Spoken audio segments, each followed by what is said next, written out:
before we get our figures and our relationships in shape, let's talk finances. This is the time of year when you start rebudgeting for 95, thinking about taxes, start thinking about all that money that you don't have. Right. And our next guest says it doesn't have to be that way. You can live within your means and still be happy. Aha, I like that. Her new book hits the stores across the country today. How to Get What You Want in Life with the Money You Already Have. I like that title. We welcome Carol Keefe, an international author who lives right here in Linwood. Exactly. It's great to have you here. All right, there's got to be a catch. I mean, right there at the title. How to get what I want with the money I have. I think I want more than I have the money for. Well, I loved it, Bob, when you talked about having fun. And when you first introduced it by taxes and debt. And sounded bad. That's how money has always been approached. And I have turned that around and made money fun. Money that we don't have. But whatever it is that you have, even if it's a quarter that you just found on the street walking in here this morning, it's how to put your values and what you love first. Because every financial class, book, expert I've ever listened to has always talked about, okay, the first thing you have to do is get rid of your credit card debt. And then you have to start putting 10% of your money away. And just after hearing that, I just want to run. It's just so intimidating and so scary, because what about the dinners out? What about taking my kids to Disneyland? That's not there. Yeah, Right, well, that's the whole point. I mean, those cost money, and that would be money perhaps that we don't have. Isn't that right? It seems like that. Yeah. But once we turn it around and decide what we really want, can you guys give me an example? Here's an of example. something? I'll give you an example of my life. Okay? There we go. Is that There we okay? go. Here we go. I know. Well, here we go. Well, but this works, okay? My husband and I said, okay, 95's the year we're going to pay off our debts. We're not going to spend any extra... We're not going to buy anything for the house. We're not going to spend any extra money. And by the end of the year... You will be so depressed.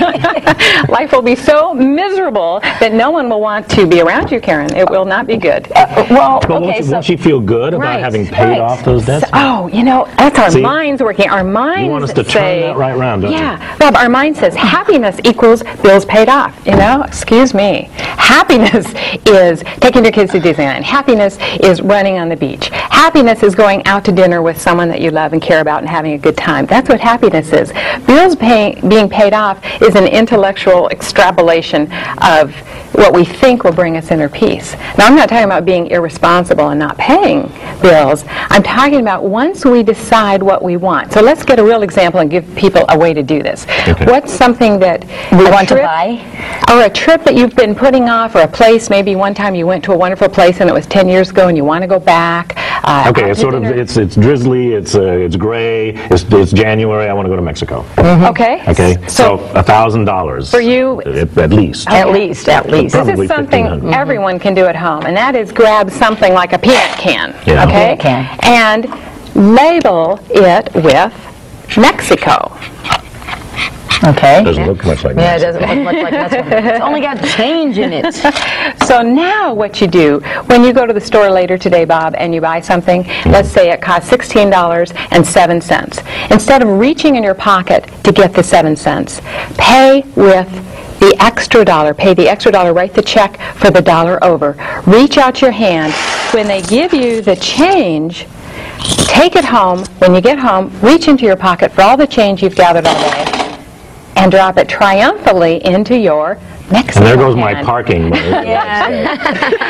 Good question. And if you need parking money, bus money, whatever it is, go to the bank, write a check for $10 or $20, and have your parking money, your bus money in a separate place, so that now you have a reason to go to work, a reason to get up in the morning, because now you know that your Mexico trip is happening. And then what happens is when you're tempted to use your Visa to buy something, or you're tempted to go and get some little knickknack that's inconsequential, suddenly you realize, do I really want this little latte or this little whatever it is, or would I rather be in Go to Mexico? Mexico. Okay, but look at this.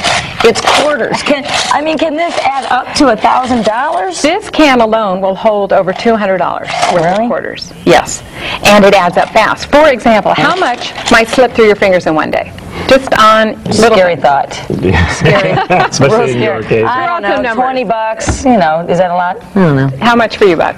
Just You mean just on one day or another. inconsequentials? Yeah, you know, a I cup of don't know. coffee. Yeah. $10. $10, I'd say. Yeah. Okay. So would it be fair to say that $3 might look at better grab those up. Yeah. I'm getting rich already. That on an It's an average instinctive response for her. She sees money, she grabs it. might slip through your fingers. Yeah. For Oh, any, yeah. for any Oh, purpose. yeah. $3 Definitely. easily, yeah. Okay. Yeah, well, that's a three Double latte. $3 Yeah. in just 1 year, because there's 365 days in the year, becomes over, are you ready for this? $1,000. Oh. Wow. So you mean if I give up Can my you double... see Mexico, If Bob? I give up Can my you see double it? tall, I can see Mexico down the way? And I'm glad Wow. you said give up, because it's not giving up.